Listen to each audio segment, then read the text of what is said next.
Gostaríamos de saudar as autoridades presentes, o Dr. Abel Dionísio Azeredo, diretor do campus Ponta Grossa da UTFPR, a doutora Rosane de Fátima Turcello Gomes, diretora de pesquisa e pós-graduação da UTFPR, o doutor João Luiz Kovaleski, presidente da Associação Paranaense de Engenharia de Produção.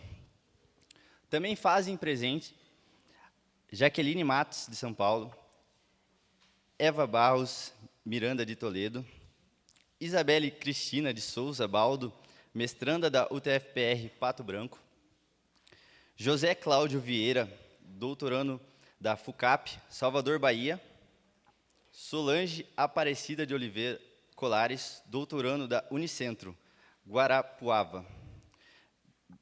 Bem, como todos os convidados especiais, agradecemos a presença de todos vocês. Para introduzir o livro de revisão sistemática de literatura, agora convidamos a autora do livro, a professora Regina Negri Pagani, para compartilhar com algumas palavras sobre a sua obra.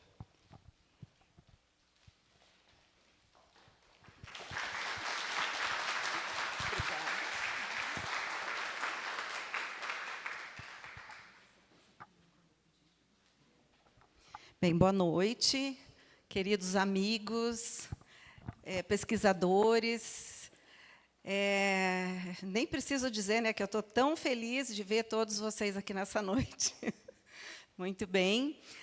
Prometo a vocês, né, eu brinquei no nosso grupo, eu falei, professor Kovaleski, vamos, vai ser bem legal, e é verdade.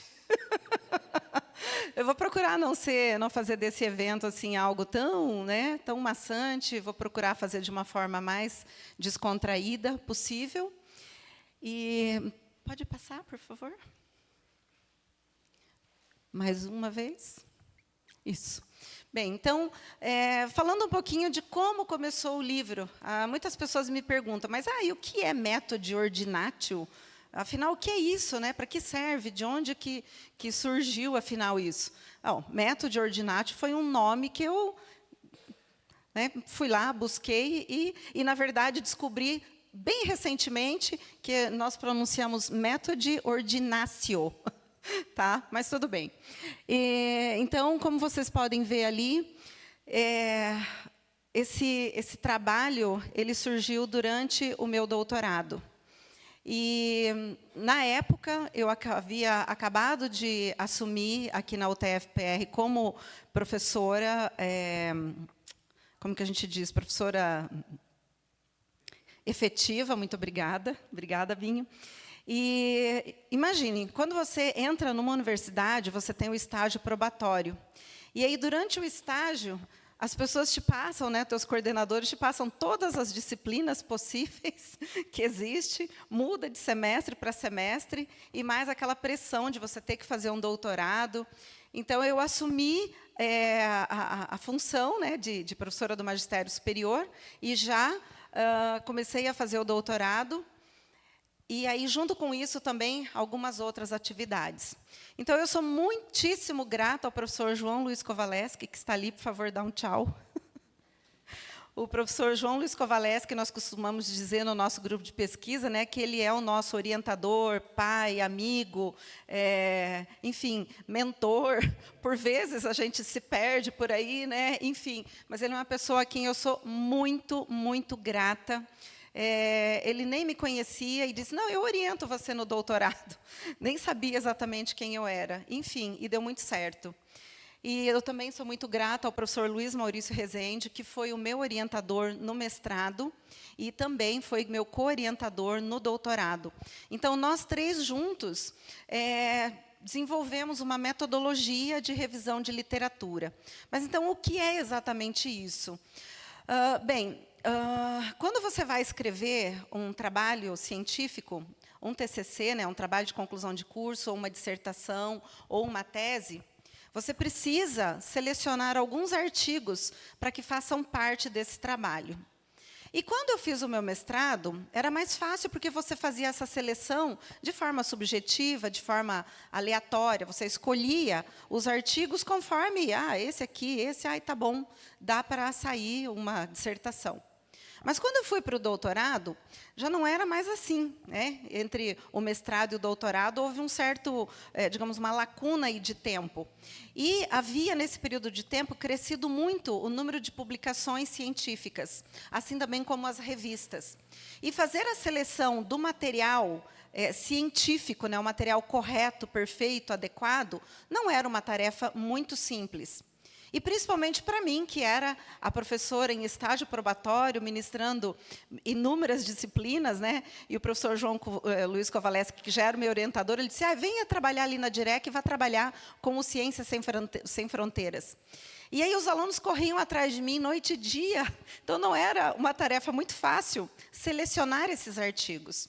Aí, a minha amiga de doutorado, e hoje amiga de grupo de pesquisa também, a doutora Andréia Antunes da Luz, que ainda não conseguiu chegar, não sei se ela vai conseguir chegar, ela disse, Regina, eu conheci uma metodologia e ela é bem fácil. E aí, ela trouxe para a gente, juntamente com a doutora Rosângela Stankovics, foram, né, buscar essa metodologia, trouxeram, e assim, eu fiquei muito pilhada, né, posso dizer, fiquei muito encantada com a metodologia. Mas, gente, ela era muito difícil. E a Rosângela, ela tinha assim na sala dela um painel enorme, devia ter mais de 1 metro de largura, com todo o passo a passo, faz isso, faz aquilo. Aí eu falei, eu não vou conseguir utilizar essa metodologia, não tem como. E o tempo passando, e as dificuldades, eu não conseguia sentar, fazer a leitura, não conseguia aplicar a metodologia. Aí eu fui lá no professor Kovaleski e falei, Kova, eu estou pensando aqui numa maneira da gente fazer uma seleção melhor desses trabalhos. Ele disse, ótimo, qual é a sua ideia? Eu falei, olha, minha ideia é essa. Ele disse, não, mas então, veja essa outra alternativa. Bom, fiz, né, mas eu não queria estar toda hora lá na sala dele. Aí fui com o Luiz Maurício. O Luiz Maurício falou, ótimo, dá para a gente fazer uma equação. E aí surgiu a método, então, a partir disso. E faltava, digamos, 1 ano e meio para eu terminar meu doutorado. Eu tinha solicitado afastamento nos 2 últimos anos. E quando você solicita afastamento e não devolve ao final uma tese, você tem que pagar, né? Eu falei, puxa vida, e agora? Bom, enfim, larguei tudo, me dediquei a essa nova metodologia, escrevendo um artigo sobre o meu tema. Escrevi e submeti para as revistas nacionais, tem a historinha aí no começo do livro, depois vocês vão ler, né, e vão conhecer como foi isso. Digamos que eu não fui muito bem sucedida na primeira etapa, aí traduzi, submeti para uma revista no exterior, e foi assim muito rápido, gente, essa submissão no exterior. Não, foi assim de um dia para o outro, né? Submeti, foi bom porque foi rápido. E assim que veio, eu submeti para uma nova revista, e na verdade, a revista disse, não, é muito bom o seu trabalho, né, é ótimo, mas não é o escopo da nossa revista, encaminhe para essa revista que lá você vai publicar. E foi assim. Submeti para essa revista, para a Scientometrics, e foi aceito. Em 3 meses, né, o trabalho já estava publicado, bem feliz. E aí, muito tempo depois só, que veio a ser publicado aqui no Brasil. Mas, enfim. E aí, então, deixa eu ficar do lado de cá. Essas pessoas ali que vocês estão vendo são, então, os responsáveis, né, por essa metodologia. E é um trabalho que não foi fácil. É muito difícil, aqui no Brasil, você ser um pesquisador e, digamos, fazer com que as pessoas acreditem que o seu trabalho é um trabalho válido, que é um trabalho bom. E aí nós começamos, então, a fazer a divulgação, foi bem aceito, foi bastante citado. E aí, pode passar, por favor? E aí veio, então, a primeira logomarca da Method Ordinatio. Pode passar. Cadê a Jaque? Levante aí, Jaque. Muito bem. A Jaque é uma pessoa muito especial. ela foi quem desenhou a primeira logo e a gente utiliza ela até hoje, né? Claro, fizemos algumas adaptações. Ela foi minha orientanda, né, de iniciação e, assim, ela me ajudou demais nesse trabalho com a Method Ordinatio. Obrigada. Próximo. E aí, depois de um tempo, então, fizemos digamos, a metodologia, rodou o mundo, muitos journals publicaram. E aí, assim, quando você se decide a ser vidraça, você vai ter bastante pedra. E pedradas, né? Vieram muitas pedradas de vários lugares. Só que, assim, foi muito bom, porque nós pegamos essas pedrinhas aí e fomos construindo a versão 2.0 da Method. Pode passar.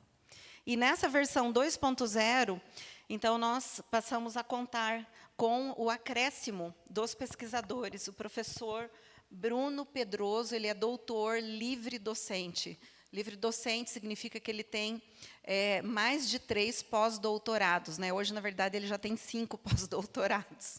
Por isso que ele é um livre docente, né? Eu brinco com ele, você é um livro docente. Um livre docente. E um dos pós-doutorados dele foi justamente fazer um estudo da Method. E daí, juntamente com a doutora Cláudia Tânia Piscinin, e também com o doutor Celso Bilenkiewicz dos Santos, os dois últimos são especialistas em estatística, nós fizemos avanços na equação da Method, trabalhando de forma estatística todo o fator de impacto. Por quê? Porque a questão de fator de impacto, gente, o que é um fator de impacto de uma revista? Só para explicar rapidinho. O fator de impacto seria, digamos, o índice de valor daquela revista. E aí, tem pesquisadores que amam o fator de impacto e tem pesquisadores que odeiam. Então, nós temos 4 métricas de fator de impacto. O fator de impacto, propriamente dito, né, que é o JCR, o CIT-Score, o SNP, e o SJR-Simago. Esses são as principais e até hoje conhecidas métricas de revistas. Então, o professor Bruno, juntamente com os outros 2 pesquisadores, e a minha participação, né, do professor João Luiz Kovaleski também, eles desenvolveram um índice que ele calcula estatisticamente e automaticamente esse fator de impacto. De forma que o pesquisador não precisa decidir, eu vou trabalhar com SNP, eu vou trabalhar com SJR, e assim por diante. Então, a 2.0, então, ela tem ferramentas que já calculam isso automaticamente. Pode, por favor, mudar? E nós desenvolvemos, então, as ferramentas Finder e a Rankin. A Finder, ela é uma ferramenta que utiliza, digamos, os pesquisadores que trabalham com a Method utilizam para identificação do ISSN dos journals. Então, ela é muito mais utilizada pelos pesquisadores da Method. Também, você, pesquisador, também pode utilizar, mas não há necessidade. E a planilha Rankin, ela é uma planilha, então, que você... quando eu, na primeira vez, compus o meu portfólio de artigos, eu fiz tudo manualmente. Tudo manualmente. Copiava o nome do journal e colocava lá na planilha de Excel, daí ia formatando, enfim, fazia toda a parte da equação, né, da Inordinatio, toda em Excel, o que gerava erros e tudo mais. E, a partir da 2.0, então, nós passamos a ter essa ferramenta, a Rankin. Então, tanto a Finder quanto a Rankin são 2 softwares que são patenteados. E a Rankin, ela é totalmente automatizada, você faz a busca nas bases de dados. As bases de dados bibliográficas, né, são Scopus, Science Direct e N outras bases que existem no portal da CAPES. Você faz a coleta desses dados nas bases de dados, usando um software que é o Mendeley, é um software gratuito, é um gerenciador de referências. E depois que você faz todo o processo de limpeza dessa base de dados, exclui artigos repetidos ou artigos não relacionados ao tema, você copia essa base de dados em Excel e exporta para a Rankin. E daí, a Rankin ela vai praticamente, automaticamente, ranqueando os artigos em ordem de relevância científica. E como que a gente faz essa ordem de relevância científica? Então, um artigo, quando a gente seleciona, ele tem 3 fatores que são levados em conta para a gente decidir se utiliza ou não. O primeiro deles é o ano de publicação. Então, um artigo antigo, ele é muito citado, mas ele é antigo. Aí, o outro fator é o número de citações. Um artigo muito citado, ele é antigo, né? Verdade. Ou ele pode ser antigo, mas não ser citado também. E, por fim, o fator de impacto, a métrica. Então, quanto mais elevada for a métrica, mais valor tem o artigo. Então, esses 3 fatores, o ano, que é importante que seja atual, número de citações, que é importante que seja elevado, e a métrica. E a equação inordinatio, ela pondera, então, esses 3 fatores, com pesos, atribuindo pesos a cada um desses fatores. E, a partir, então, desta ponderação por meio da equação, você vai ter uma lista desses artigos ranqueados por ordem de relevância. Então, é isso que a métode ordinatio faz. Tá bem? Aí, por fim, nós temos mais um acréscimo. O professor Alexandre Cotrim Vilas Boas, mestrando. Ele foi um aluno meu lá no Instituto Federal do Tocantins, e os alunos de lá se apaixonaram tanto pela metodologia, e o Alexandre ele trabalha com análise e desenvolvimento de sistemas, e ele implementou mais uma alteração na Rankin, que ela ficou ainda mais automática. Tá bem? Bem, então, essa, né, foi, digamos, a parte robusta ali da métode, o que é, né, quem somos. E hoje eu sou muito grata, né, sou muito feliz por essa equipe maravilhosa de alunos que eu tenho ali capitaneado, né, pela Vanessa. Vanessa é minha líder de equipe. Aí nós temos a gestão de identidade e mídia. A Vanessa, ela é assim muito boa. Se vocês precisarem de alguém para trabalhar a parte de marketing, a parte de identidade, é a Vanessa. Ela é um sucesso. Depois que ela veio aqui para a nossa equipe, porque antes era eu quem fazia a página, né, do Instagram. Vocês vão olhar lá, vocês vão dar risada, né, da página antiga, mas tudo bem. Aí ela veio, deu uma cara nova, juntamente com a Manu Kreinski, que faz, então, a gestão de mídia, né, a gestão do canal do YouTube, que é importante passar os cursos. Então, eu digo assim que a gente entrou em uma nova fase. Eu gostaria que a Vanessa e a Manu viessem aqui, por favor. Gente, palmas, né, para a Manu e para a Vanessa. Vanessa, Manu. Então, são essas 2 pessoas que trabalham arduamente com a identidade. Então, essa capa linda aí do livro, ficou linda a capa, né? Aliás, hoje, gente, eu nem falei, né? Eu estou de métode, olha. Eu vim vestida de métode, mas como eu sou sustentável, eu já tinha tudo na minha casa. Não foi necessário fazer aquisições novas, foi pura coincidência. Mas, enfim, essa capa maravilhosa do livro foi feita pela Vanessa. O nome dela está na capa. Muito obrigada, Vanessa, muito obrigada mesmo. E todos aqueles vídeos, né, que, segundo elas, o público ama, é aqui, ó, a pessoa responsável por isso. Tá bem? Fiquem aqui. Mas não somente elas. Por favor, pode passar. Então, eu tenho uma equipe de apoio, que é o Renan, o Pedro Henrique e o William. Por favor, venham aqui também. Então, esses 5 alunos...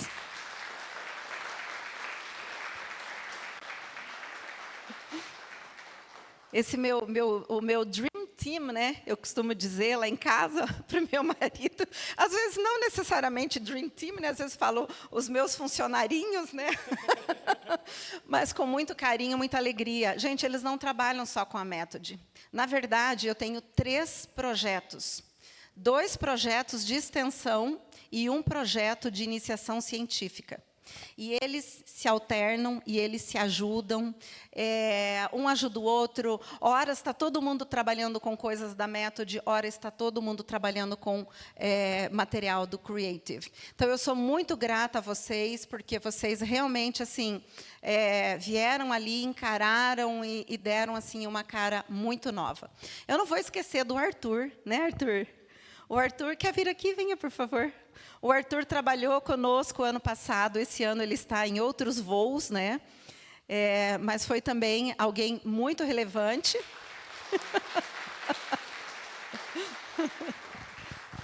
Então, são esses alunos.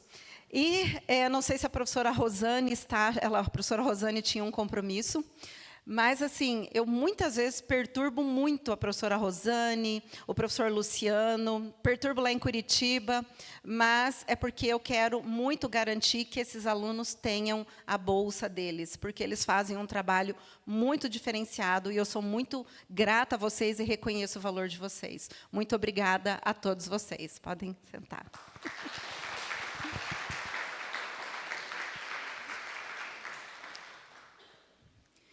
E, por fim, né, vamos falar da estrutura da obra, mas, assim, essa obra ela não seria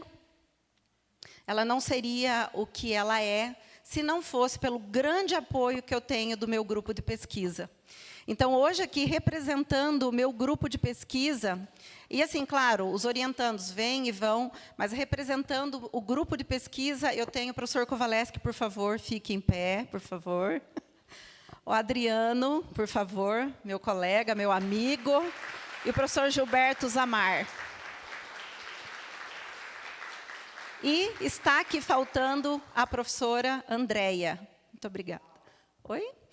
Ela tinha aula, ela não conseguiu vir. Mas, então, é esse grupo, gente, esse grupo que me dá muito, muito apoio para tudo que eu preciso. E, claro, que esse livro, né, ele é um tributo para os meus pais, né, o senhor Benedicto e a dona Natália. Então, é um tributo a eles. Mas eu também dedico esse livro com muito amor e carinho aos meus filhos, Vitor Henrique, Vitor Hugo e Vitor Augusto. Vitor Augusto não está. Acenem aí, Vitor. Tá. Eu falo o Vitor 1, 2 e o 3. Esse aqui é o número 3, aquele é o número 2. Não, na verdade, é o 1, 2 e 3, né? Viram só? Viram a importância de você ter filhos todos com o mesmo nome, porque daí você nunca erra. Ai, sou muito grata ao meu filho Vitor. Pronto. Aí eu tenho também ali as minhas noras, né? Amanda, Angélica, meus netinhos, Anthony, Sebastian. E, claro, gente, eu não consigo fazer isso, nada. Eu não consigo fazer nada se não for o meu marido Jefferson. Dá oi aí, Jefferson. Tá?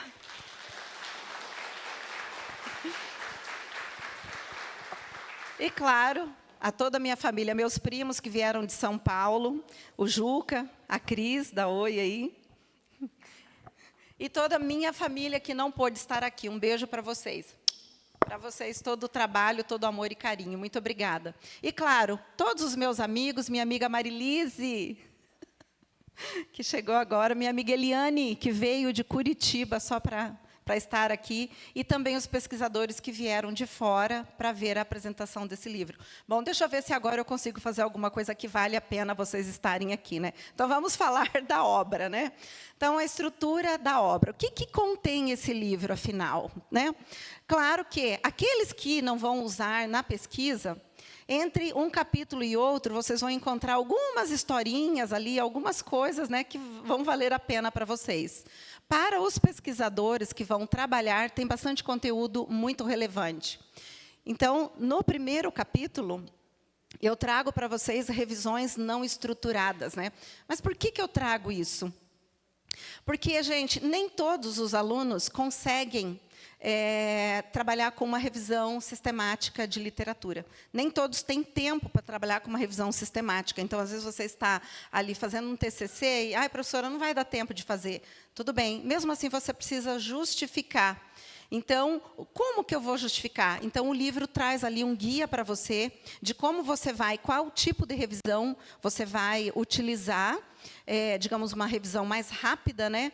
Mas ele diz ali para você o que é esse tipo de revisão exploratória, né, uma revisão mais simples, mas você precisa dizer como você fez. Então, esses tipos de revisões, eles são mais indicados para aqueles trabalhos que têm uma boa pesquisa de campo, um bom estudo de caso, e aí você quer apenas conceituar. Aí você pode trabalhar com esse tipo de revisão. Não tenha dúvida que a revisão sistemática ela tem muito mais valor e você consegue publicar de uma maneira um pouco não tão difícil, porque hoje em dia publicar não é fácil. Aí, o capítulo 2, revisões estruturadas, parte 1. Então, basicamente, o livro se divide em revisões não estruturadas, apenas um capítulo, e daí as revisões estruturadas, das quais fazem parte, então, a métode ordinatio. Então, na parte 1, eu trago o estado da arte, estado da ciência, estado da técnica. Então, este capítulo teve a colaboração da professora Cláudia Piscinin, que é minha colega digamos, de programa de pesquisa, né? É minha parceira mesmo de pesquisa, é minha companheira, minha amiga. Ela não pôde estar aqui hoje, ela já tinha uma viagem agendada.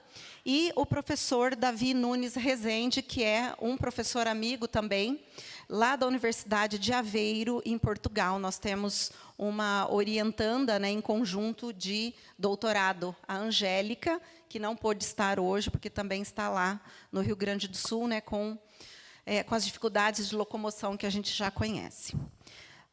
O capítulo 3, nós temos as revisões estruturadas, parte 2. Aí nós temos a revisão sistemática e os protocolos de revisão e uma tipologia de revisões. Então, eu faço ali um apanhado de todos os tipos de revisão que existem, trago ali para vocês essa tipologia, e daí você vai olhar e vai selecionar, vou trabalhar com essa, vou trabalhar com essa. Com qual trabalhar?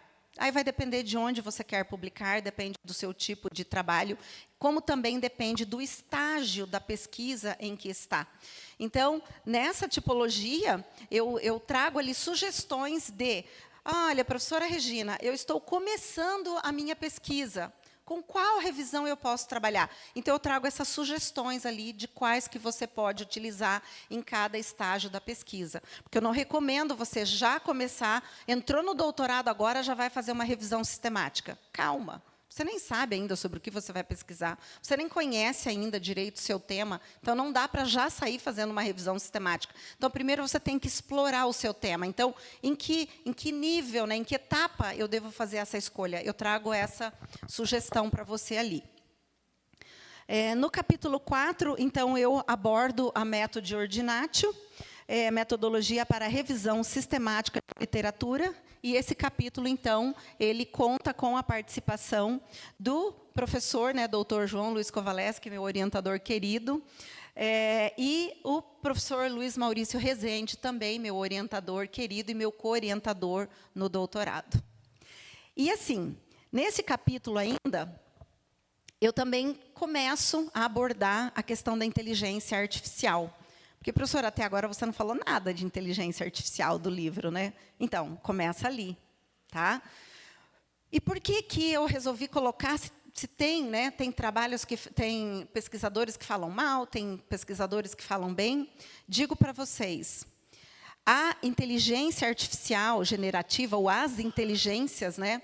Elas devem ser encaradas como apoio, como ferramenta. Assim como quando a calculadora foi inventada, muitos pesquisadores foram contra a calculadora. Mas se eu pegar uma calculadora aqui científica e dar na mão de vocês, vai ter gente que não vai saber usar. Eu não sei usar uma calculadora científica. Não tenho vergonha de dizer que eu não sei usar. Não é minha área, eu não preciso trabalhar com uma dessas. Mas se é a sua área, você precisa aprender. Não queira ser um herói para fazer na mão, não precisa. Então, você tem uma ferramenta de apoio. As inteligências artificiais, mesma coisa. Você só não pode achar, como a gente vê nas mídias, faça o seu TCC em 3 horas. Escreva um artigo em 3 horas. Faça o seu TCC em 1 dia. Escreva a sua tese em 1 semana. Não escreve. Não escreve. Ou você pode jogar para ela, ela vai escrever. Cheia de erros. Eu gosto de inovação tecnológica, gente. Adoro. Não é à toa que eu estou no grupo de pesquisa Gestão de Transferência de Tecnologia. Então, tudo que vem, eu vou aprender, eu vou ver o que é. Claro, vou ver o que é dentro da minha área, né? Tem muitas outras que não são da minha área, não tem por que eu aprender. E aí, assim, hoje eu já conheço, digamos, o modus operandi, né, ali do chat GPT. Então, você bate o olho, você já vê, isso aqui é só chat GPT. E mais, ele erra muito, muito. Então, ele é um apoio para te ajudar a fazer algumas correções, te dar algumas sugestões, algumas dicas, mas ele não faz tudo por você. Nessa era da inteligência artificial, a sua inteligência tem que ser superior à da inteligência artificial.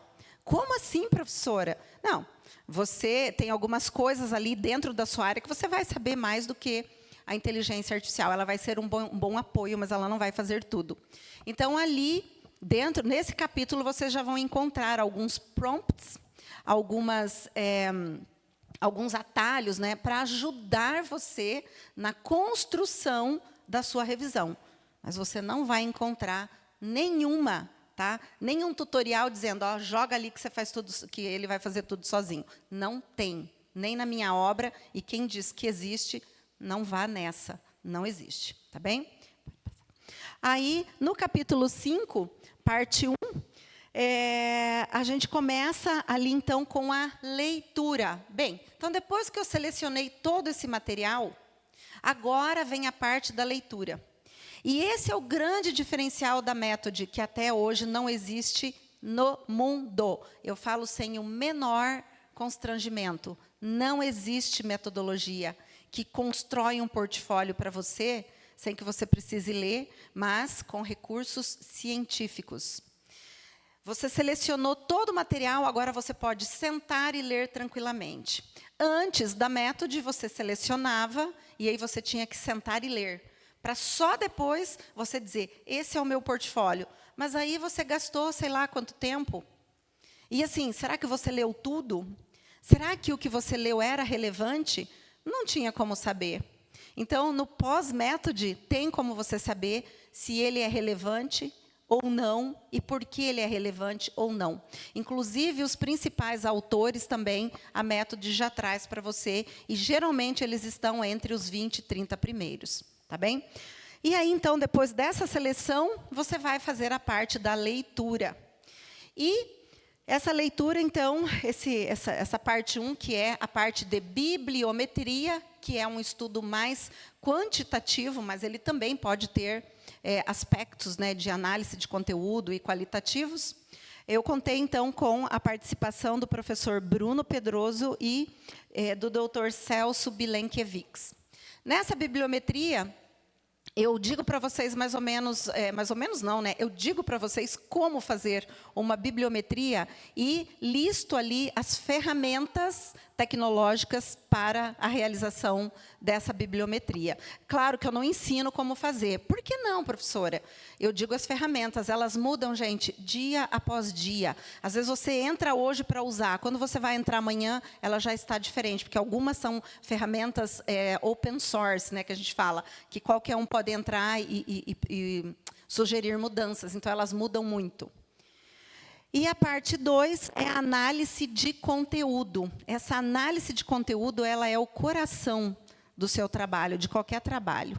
Então, enquanto na parte 1 você analisa, digamos assim, o direcionamento, né? Quais são os direcionamentos? Tem crescido o número de pesquisas? Não tem? Como que está? A parte de análise de conteúdo, você vai, então, sentar e fazer a leitura. Como fazer essa leitura? Então, como fazer essa leitura, tem aí detalhado para vocês no livro. Tá? É algo que eu não tenho trazido nos cursos e terei, né, um cadastro de alunos, de pesquisadores que adquiriram o livro para esses pesquisadores. Sempre que nós tivermos algumas novidades, material mais legível, porque se vocês olharem ali, às vezes alguma tabela talvez não esteja tão legível, eu vou disponibilizar isso para vocês incluírem aí no trabalho de vocês. E aqui nessa análise de conteúdo eu ensino como a minerar os dados nos artigos.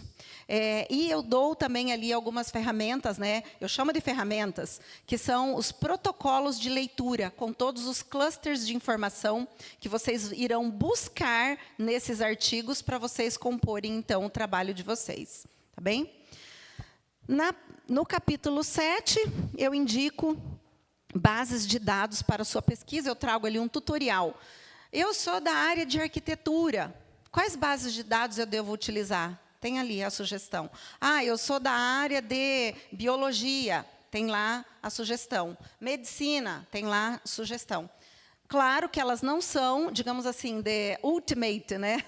Não é a lista final das bases. Vocês podem ter outras também. Mas, muitas vezes, eu trouxe esse capítulo, porque em todos os cursos que eu ministro, é muito comum, em todos eles, os alunos perguntarem: eu sou de tal área, em que base eu devo pesquisar? Então, eu trouxe ali um ponto de partida para vocês.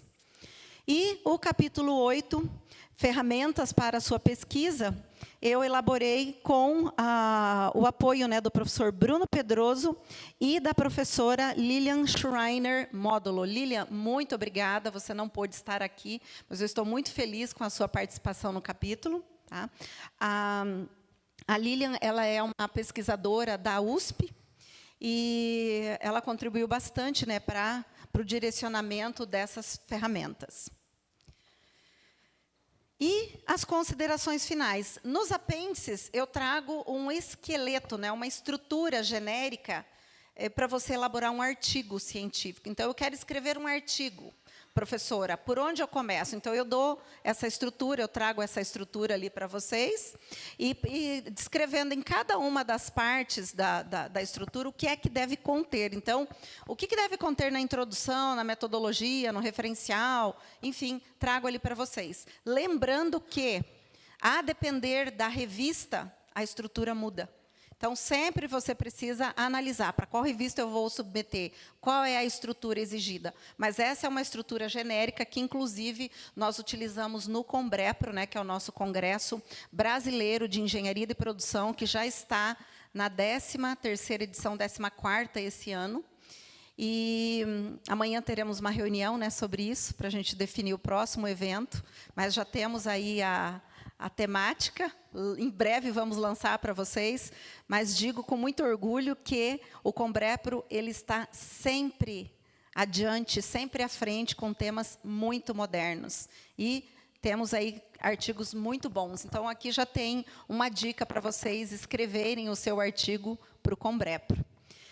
E seriam essas, então, creio que agora tem um vídeo, né, da professora Lilian, pode, por favor, passar. E aí, na sequência, eu passo a palavra, então, para o William, que vai finalizar para a gente. Olá a todos, eu me chamo Lilian Schreiner Módulo, eu sou professora universitária e pesquisadora desde 2004.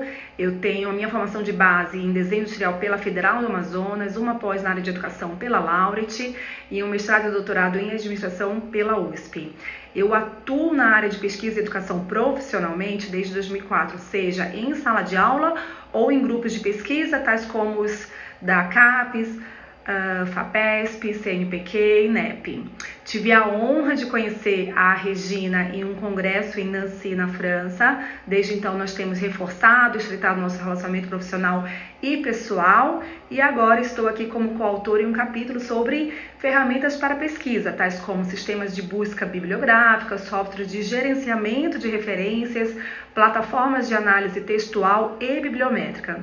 Esperamos que vocês gostem bastante do livro que está sendo lançado hoje. Ok?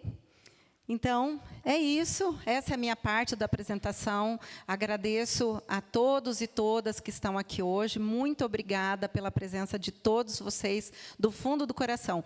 Quem ainda não tirou foto comigo, por favor, não vá embora sem fazer uma foto com a Method em pessoa. Obrigada. para perguntas? Falo por todos que agradecemos os esforços prestados pela professora, foi de suma importância, e essa obra tem valor inestimado, tanto para nós como para a educação brasileira. Muito obrigado, professora. Queria abrir agora para perguntas da plateia. Se alguém tem alguma pergunta, por favor, levante a mão para que possamos levar o microfone até você.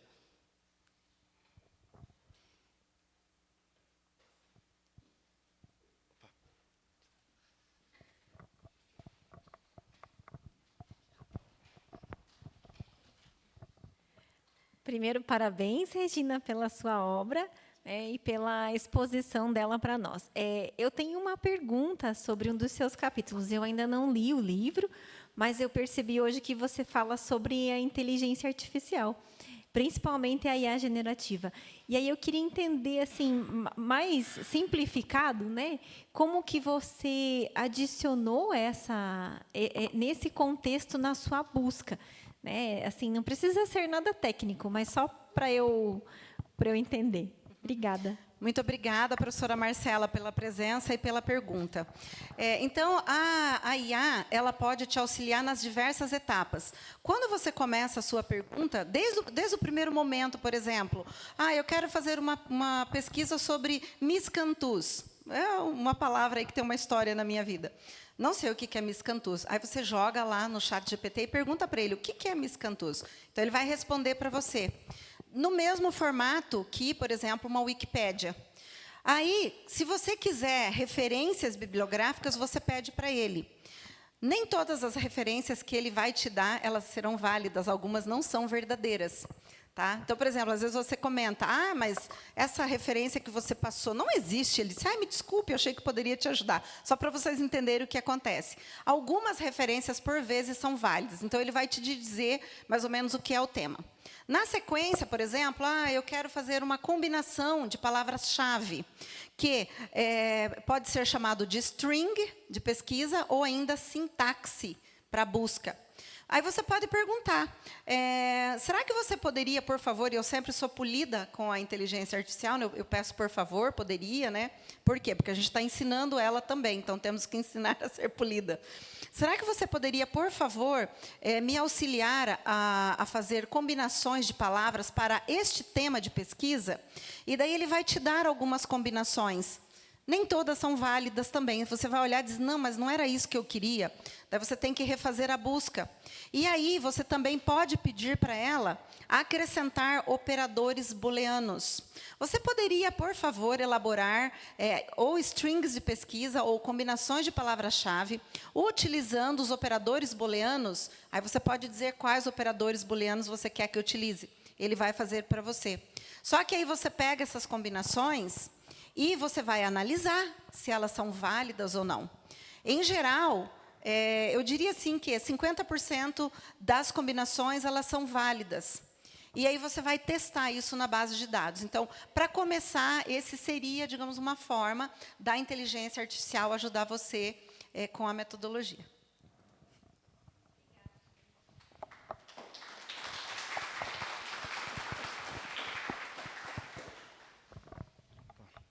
Mais alguma pergunta?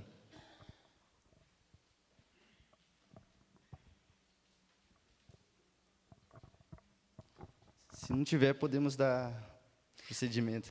Acho que foi esclarecedor o bastante essa apresentação, assim, incrível, né? Tirou todas as dúvidas. Obrigada.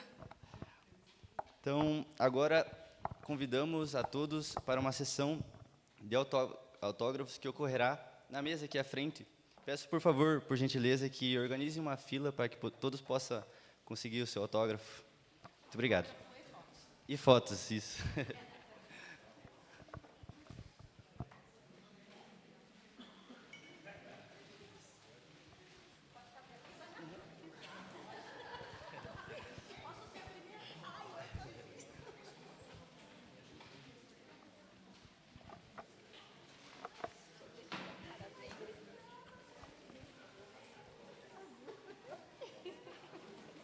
Quer fazer a foto? Eu quero. Deixa eu tirar.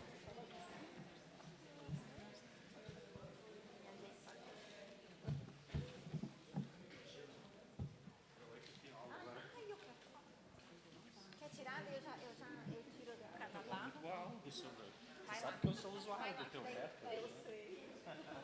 Ah, segura o livrinho.